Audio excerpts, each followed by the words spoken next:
सभी को good morning. आज का जो हमारा लेक्चर है वो होगा बोर एटॉमिक मॉडल। कल कुछ टॉपिक हम डिस्कस कर चुके थे बोर एटॉमिक मॉडल के। अब जो हमारे पास नेक्स्ट स्टेटमेंट आ रहा है, थर्ड स्टेटमेंट, वो थर्ड स्टेटमेंट आता है बच्चों quantization condition. Quantization condition, quantization condition क्या है बच्चों? क्वांटाइजेशन कंडीशन का मतलब क्या हो, इलेक्ट्रॉन केवल बच्चों उसी ऑर्बिट्स में रिवॉल्व करेगा जिसकी एनर्जी क्या है, फिक्स है। अब इसको कैसे माना गया है, फिर से रिपीट कर रहा हूं। क्वांटाइजेशन कंडीशन, क्वांटाइजेशन कंडीशन का मतलब क्या हुआ बच्चों? Electron will revolve only in those orbit in which the angular momentum is integral multiple of nh oblique 2 pi। लिख देते हैं इसको, electron will revolve only in those circular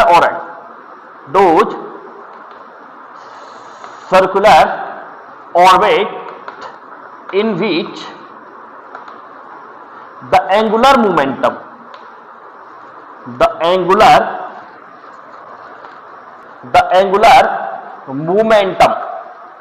is integral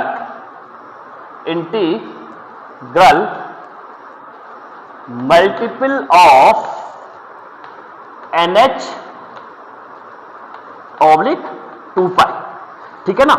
मतलब इलेक्ट्रॉन केवल उन्हीं सर्कुलर ऑर्बिट में revolve करेगा बच्चों जिसका एंगुलर मोमेंटम NH ऑब्लिक 2 पाई होगा। मतलब हमने एंगुलर मोमेंटम बोल दिया बच्चों। कैसे? ये हमारे पास एंगुलर मोमेंटम है। एंगुलर मोमेंटम कितना होना चाहिए इलेक्ट्रॉन का? जिस ऑर्बिट का एंगुलर मोमेंटम NH ऑब्लिक 2 पाई है। अब देखो n क्या है हमारे पास, where n is equal to number of cell, we have already discussed in previous video, number of cell, h equals to Planck constant,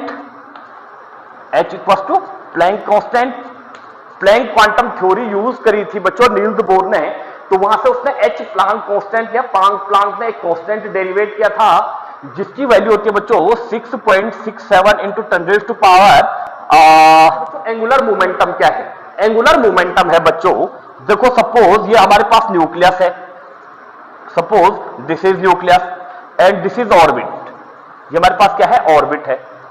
suppose यदि न्यूक्लियस से इस ऑर्बिट में इलेक्ट्रॉन ये है E, क्लियर? और यदि इस इलेक्ट्रॉन का मास सपोज m है एंड ये v वेलोसिटी से क्या कर रहा है? रिवॉल्व कर रहा है v वेलोसिटी से। और यदि इसकी डिस्टेंस जो न्यूक्लियस से है बच्चों वो r डिस्टेंस है। हमारे पास क्या है? यदि m मास का कोई इलेक्ट्रॉन है वो v वेलोसिटी से क्या कर रहा है? मूवमेंट कर रहा है, v वेलोसिटी से क्या कर रहा है? रिवॉल्व हो रहा है। और यदि उस इलेक्ट्रॉन की डिस्टेंस न्यूक्लियस से r है तो उसका एंगुलर जो मोमेंटम आएगा,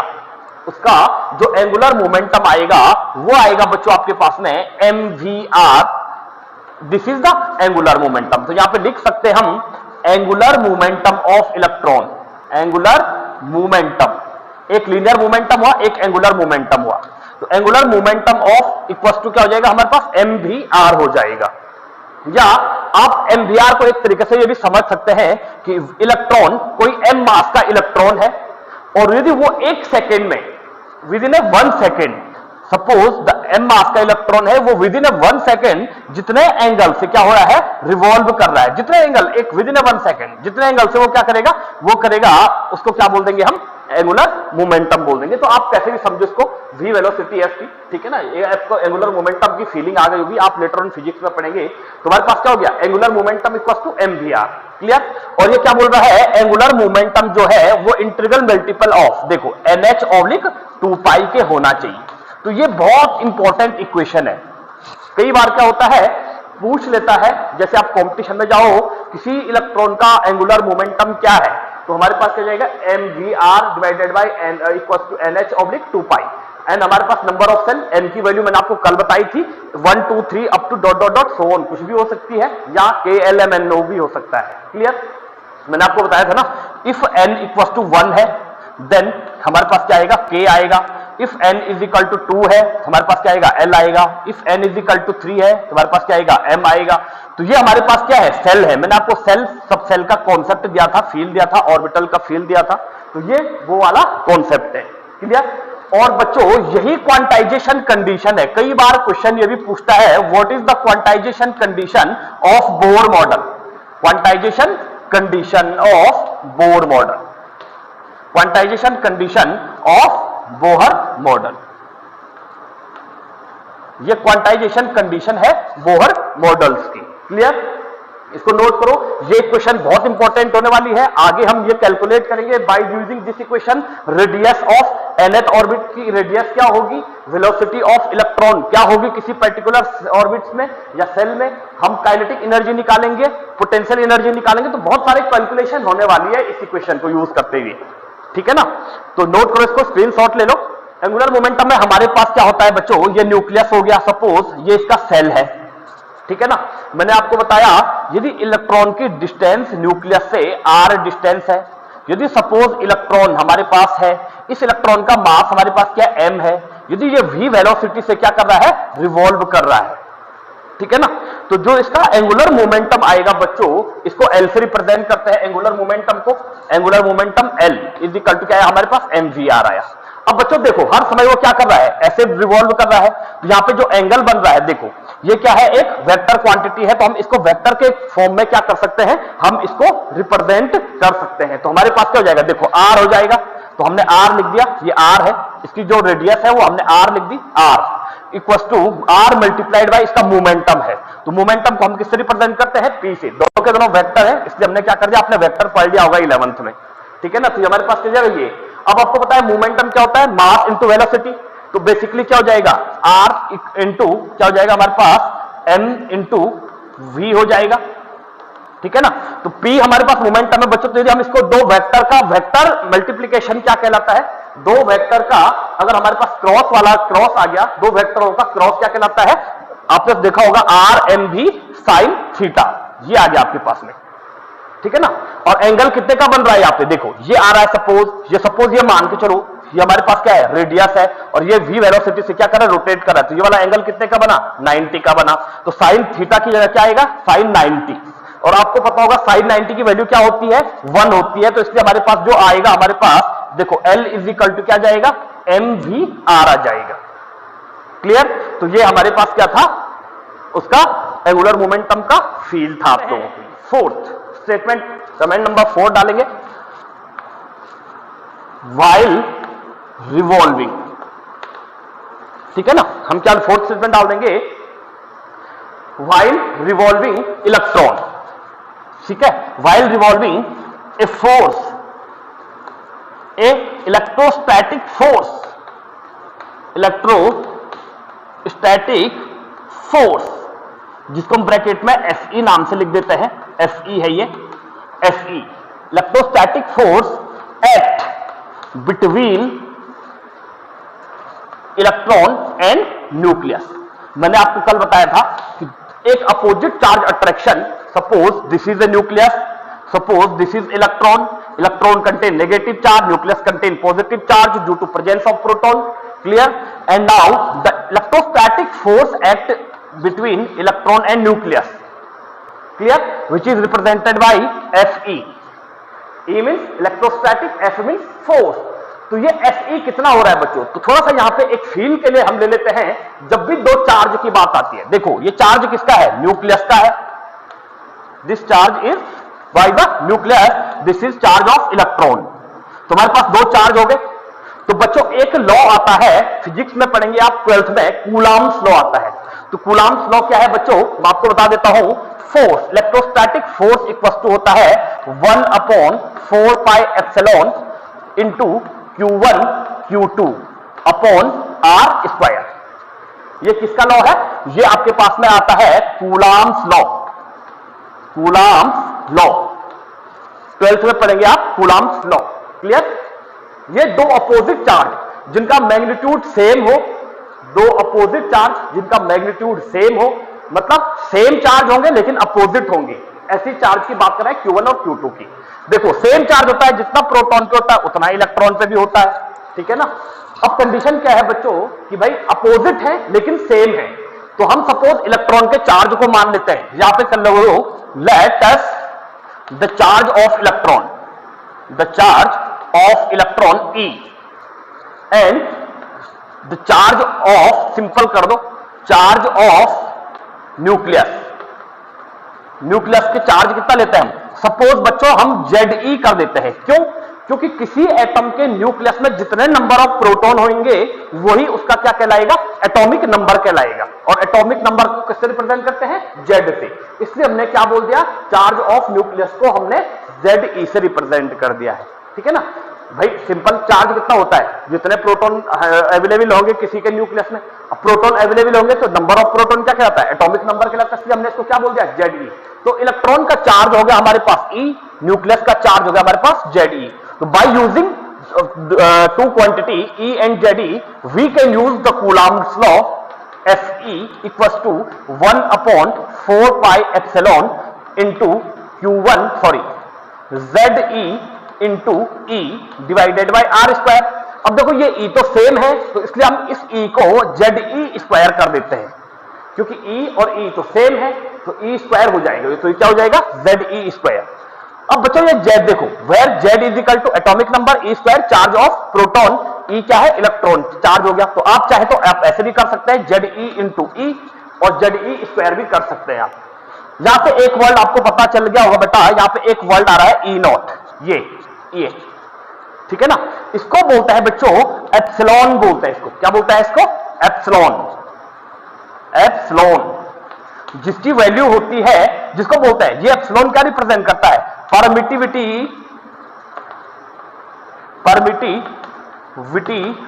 ऑफ स्पेस, परमिटिविटी को रिप्रेजेंट करता है। उसकी वैल्यू जो होती है वो 8.8 इंटू 10⁻12 होती है, ठीक है ना। ये एक कांस्टेंट है epsilon not, permittivity of space को रिप्रेजेंट करता है एप्सिलॉन। लेटर ऑन आप फिजिक्स में इसकी डिटेल स्टडी करेंगे, हमारे पास केवल एप्सिलॉन इतना है, परमिटिविटी ऑफ स्पेस होता है, ठीक है ना, एप्सिलॉन। ओके, अब हमारे पास क्या आ गया बच्चों, ये इलेक्ट्रोस्टैटिक फोर्स एक्ट है बिटवीन इलेक्ट्रॉन एंड न्यूक्लियस, ठीक है ना। तो हमारे पास क्या हो गया, ये आपके पास में कंडीशन आ गई। अब बच्चों कंडीशन है हमारे पास, ये हो जाएगा Ze/R²। और हम जानते हैं बच्चों, देखो बोर्स ने क्या बोला था, बोर ने रदरफोर्ड के ड्रॉबैक्स को करेक्ट करके क्या बोला था कि अभी थोड़ी देर पहले क्या पढ़ा था हमने, कि जो लीनियर एंगुलर मोमेंटम होता है वो इंटीग्रल मल्टीपल ऑफ क्या होता है, NH/2π होता है, ठीक है ना। हमारे पास दो क्वेश्चन बन गई, तो एक Fe is equal to Ze/E/R² होता है, और Fc इक्वल टू क्या होता है हमारे पास, देखो Fc मींस सेंट्रीपिटल फोर्स की बात करी थी, उसने क्या बोला था, जब इलेक्ट्रॉन रिवॉल्व करेगा तो वो इलेक्ट्रोस्टैटिक फोर्स को यूज करेगा in terms of centripetal force के। आई बात समझ में, बोर ने क्या बोला था, रदरफोर्ड ने क्या बोला था, रदरफोर्ड ने ये बात करी थी, थोड़ा पीछे चलो, रिवर्स में चलो, आप रदरफोर्ड का एटॉमिक मॉडल याद करो, और उसमें एक कॉन्सेप्ट आया था बच्चों कि भाई क्या होता है, एक कॉन्सेप्ट आया था कि रदरफोर्ड के माइंड में ये बात कहां से आई होगी कि इलेक्ट्रॉन रिवॉल्व कर रहा है, क्योंकि जे थॉमसन ने क्या बोला था, इलेक्ट्रॉन स्टेशनरी फॉर्म में है, एम्बेडेड है एटम के अंदर, ठीक है ना। लेकिन रदरफोर्ड ने एकदम से क्या बोल दिया, वो रिवॉल्व कर रहा है। तो रदरफोर्ड ने इसलिए बोला था कि इलेक्ट्रॉन यदि स्टेशनरी फॉर्म में होता तो अपोजिट चार्ज अट्रैक्शन के कारण ये कोलिजन कर जाता न्यूक्लियस के साथ में, ठीक है ना। लेकिन कंडीशन क्या है, ये कोलिजन नहीं कर रहा है न्यूक्लियस के साथ में, इट मींस वो इस इलेक्ट्रोस्टैटिक फोर्स को इन टर्म्स ऑफ यूज कर रहा होगा सेंट्रीपिटल फोर्स की। तो उसने एक इक्वेशन दी थी बच्चों, क्या दी थी उसने, Fe electrostatic force is equal to Fc। ये इस इलेक्ट्रोस्टैटिक फोर्स को यूज कर रहा होगा सेंट्रीपिटल फोर्स की तरह, जो कि घूमने में क्या कर रहा है, इसकी हेल्प कर रहा है। Clear.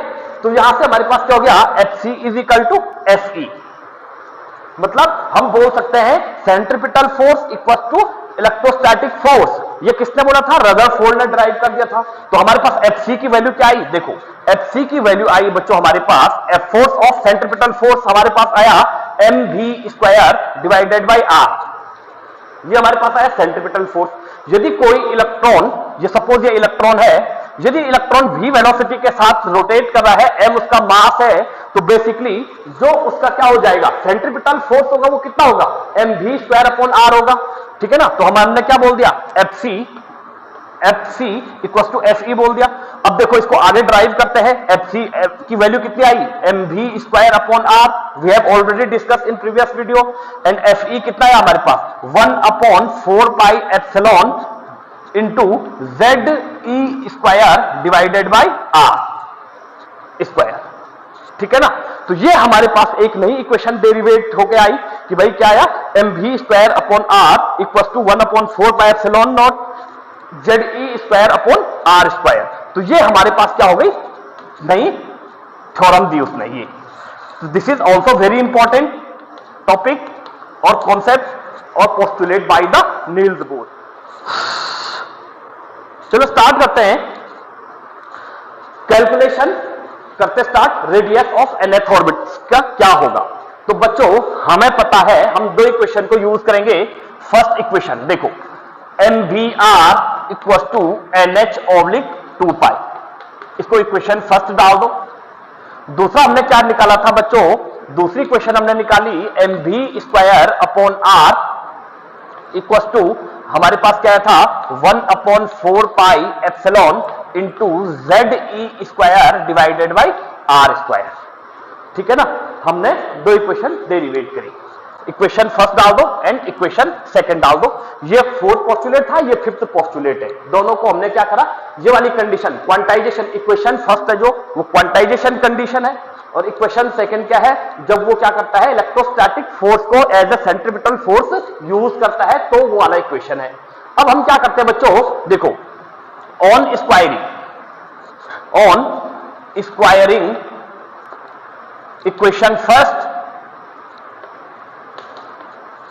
And divided by equation second, and divide by the second. हम क्या करेंगे, इक्वेशन फर्स्ट का स्क्वायर करेंगे और उसको इक्वेशन सेकंड से क्या करेंगे बच्चों, डिवाइड। हमने क्या करा, by using fourth postulate, by using fifth postulate, हमने दोनों इक्वेशन को कंबाइन किया। हमने क्या किया, ऑन स्क्वायरिंग इक्वेशन फर्स्ट, हमने स्क्वायर किया फर्स्ट इक्वेशन का और उसको सेकंड इक्वेशन से डिवाइड कर दिया। तो हमने देखो स्क्वायर किया इसका, n²h²/4², m का स्क्वायर क्या हो जाएगा, इसको भी ऐसे लिखो, देखो इसके साथ में क्या हो जाएगा, m² v², ठीक है ना, r² हो जाएगा इक्वल टू n² h², 2 का स्क्वायर 4, पाई का स्क्वायर π² हो जाएगा। और इसको डिवाइड करना है बच्चों किससे, इस वाली इक्वेशन से। तो इस वाली इक्वेशन से डिवाइड करो तो यहां पे क्या जाएगा हमारे पास, mv²/r। ठीक है ना, यहां भी क्या जाएगा हमारे पास, डिवाइड आ जाएगा, इस वाली इक्वेशन से डिवाइड करेंगे इसको 1/4πε, ठीक है ना, into ZE² divided by R²। Clear है, इतना हमने कर दिया। अब देखो बच्चों यहां से क्या क्या कट रहा है, देखो यहां से सबसे पहले क्या कट रहा है हमारे पास, हमने क्या कर दिया है कि भाई हमारे पास आ गया है, हमने mv² उससे क्या करना है, काट देना है इसको। तो देखो हमारे पास क्या क्या कट रहा है, सबसे पहले तो देखो ये 4π है, ये 4π है, इस 4π से देखो 4π कट जाएगा, यहां से क्या बचेगा हमारे पास, केवल पाई बचेगा। ठीक, बाकी यहां से क्या कटेगा, देखो m² v² r² divided by mv²/r है। तो यहां से देखो m से m का स्क्वायर कटा, v² से v² कटा, तो हमारे पास क्या हो जाएगा, यहां से क्या बचा हमारे पास, देखो r² इंटू r बचा। तो हमारे पास क्या बचेगा, देखो इसको यहां लिख देते हैं, हमारे पास फर्स्ट इक्वेशन से बचा m इंटू, यहां से क्या बचा r² इंटू r। देखो यहां से m से m स्क्वायर कटा था तो एक m बचा यहां पे, तो m इंटू r², ये r क्या हो जाएगा, ऊपर मल्टीप्लाई में चले जाएगा, ये वाला r जो है वो इसके साथ मल्टीप्लाई में चले जाएगा। तो हमारे पास क्या जाएगा यहाँ m into r² into r, बाकी यहां से v² भी गया, m भी गया। अब राइट हैंड साइड क्या बचा हमारे पास, राइट हैंड साइड बचा हमारे पास, देखो n² h² डिवाइडेड बाई पाई, ये बचा हमारे पास, क्योंकि 4π से देखो इस 4π से ये 4π कट गया, यहां स्क्वायर था तो हमारे पास 4π से 4π काटेगा, 4π स्क्वायर है तो पाई बच जाएगा। क्लियर, अब हमारे पास क्या हो जाएगा, यहां से इसको उल्टा लिखो, देखो ये एप्सिलॉन इंटू r² ऊपर चले जाएगा, into epsilon into R square divided by क्या जाएगा फिर देखो ये एप्सिलॉन इंटू आर स्क्वायर ऊपर चले जाएगा, ये जेड स्क्वायर नीचे आ जाएगा, तो ये हमारे पास आ गया जेड ई स्क्वायर। इतना लिख दिया हमने, सिंप्लीफिकेशन कर दिया। ओके, अब क्या है बच्चों देखो इस आर स्क्वायर से ये वाला आर स्क्वायर क्या हो जाएगा, कट जाएगा, कट जाएगा, बिल्कुल कट जाएगा, ठीक है ना। अब हमारे पास यहां से क्या बचा, m इंटू आर बचा, और यहां से क्या बचा हमारे पास देखो m into R equal to n square H square into epsilon divided by pi into, अब देखो pi into Z E square, Z E square ये बचा हमारे पास। इस m को हम नीचे ले गए बेटे, हमें रेडियस निकाल दिए, हमने रेडियस की बात कही तो हमारे पास आई radius r, r is equal to हमारे पास क्या हो जाएगा n square H square into epsilon, ये m नीचे चले जाएगा तो यहां क्या आएगा हमारे पास pi into m into Z E square, ठीक है बच्चों। ये हमारे पास क्या आया रेडियस आई, ठीक, किसकी nth ऑर्बिट की, क्योंकि हमने यहां n ले रखा है, तो ये हमारे पास क्या आई आर एन कर दो इसको, ठीक है ना, nth ऑर्बिट की। अब बच्चों इसमें एक और इंपॉर्टेंट है, इसका शॉर्टकट ट्रिक भी बताता हूं अभी, पहले इसको ध्यान से देखो। देखो n क्या है हमारे पास, नंबर ऑफ सेल है, तो कुछ भी हो सकता है ये, ठीक है ना। तो जो कांस्टेंट वैल्यूज हैं उनको अलग करो पहले, तो हमारे पास क्या जाएगा R n is equal to देखो एच स्क्वायर प्लांक कांस्टेंट है, इसको अलग कर दिया, epsilon permittivity of space constant है, इसको अलग कर दिया, डिवाइडेड बाय देखो हमारे पास ऐसे पाई कांस्टेंट है, अलग ले लिया, देखो मास ऑफ इलेक्ट्रॉन कांस्टेंट है, हमारे पास कांस्टेंट है, इधर ले लिया। अब देखो बच्चों ई स्क्वायर हमारे पास चार्ज ऑफ इलेक्ट्रॉन क्या है, ये भी कांस्टेंट है, ऐसा तो नहीं है कम ज्यादा होता है, तो इस ई स्क्वायर को भी इधर ले लिया हमने। अब हमारे पास क्या बचा देखो, ये एन स्क्वायर कांस्टेंट नहीं है, इसको हमने इधर सेपरेट कर दिया, और ये जेड जो हमारे पास है वो कांस्टेंट नहीं है, इसको भी हमने क्या कर दिया ऐसे ले लिया, ठीक। तो हमारे पास क्या आया, ये आया ऐसे, ठीक। या आप क्या कर सकते हैं, इसको ब्रैकेट में क्लोज कर दो ऐसे करके, इसको ब्रैकेट में क्लोज कर दो, ठीक। अब बच्चों हमारे पास प्लैंक कांस्टेंट की वैल्यू होती है 6.67 इंटू 10⁻32, एप्सिलॉन की वैल्यू होती है 8.8 इंटू 10⁻12, पाई की वैल्यू आपको पता है 3.14, mass of electron 9.1 into 10⁻31, charge of electron 1.6 into 10⁻19 coulomb. तो ये सब क्या है कांस्टेंट वैल्यूज हैं, ये कांस्टेंट वैल्यूज हैं, ये चेंज नहीं होगी टाइम के साथ में, ठीक है ना। तो हमारे पास क्या है, यदि हम इनको कैलकुलेट करें, प्लैंक कांस्टेंट की वैल्यू रखें, एप्सिलॉन की वैल्यू रखें, डिवाइड करें इसको 3.14 mass of electron charge of electron का स्क्वायर करके, तो हमारे पास जो ये आता है रेडियस ऑफ nth ऑर्बिट जो आती है बच्चों, वो आती है हमारे पास इन सबको कैलकुलेट करके 0.529, इन सबको कैलकुलेट किया और इनटू देखो n square divided by z। अब हमारे पास z क्या है, एटॉमिक नंबर है, किसी एटम का एटॉमिक नंबर जितना होगा बच्चों उसको यहां पे रख देंगे। कौन से सेल की बात हो रही है, किसी रेडियस की बात हो रही है, हम n की रेडियस निकाल रहे हैं, तो n की जगह पे आप 1 रखेंगे तो पहले ऑर्बिट की रेडियस निकाल सकते हैं, 2 रखेंगे तो दूसरे ऑर्बिट की रेडियस निकाल सकते हैं, 3 रखेंगे तो तीसरे रेडियस की ऑर्बिट निकाल सकते हैं। तो ये हमारे पास इतना आया बच्चों, और इसको किसमें मेजर करते हैं, एंगस्ट्रॉम में मेजर करते हैं। इसकी जो यूनिट आएगी वो किसमें आएगी, रेडियस को, किसमें एटम बहुत छोटा होता है तो छोटी डिस्टेंस को हम किसमें मेजर करते हैं, एंगस्ट्रॉम में मेजर करते हैं। This is radius of nth orbit. आई बात समझ में, इसका स्क्रीनशॉट ले लो जल्दी से, बहुत इंपॉर्टेंट चीज है बच्चों, जल्दी करो, टाइम फटाफट डिस्कनेक्ट, पता नहीं कब होते डिस्कनेक्ट। अच्छा ठीक है, कल हम इसी उसमें क्या निकालेंगे बच्चों, वेलोसिटी निकालेंगे, वेलोसिटी ऑफ इलेक्ट्रॉन कैलकुलेट करेंगे।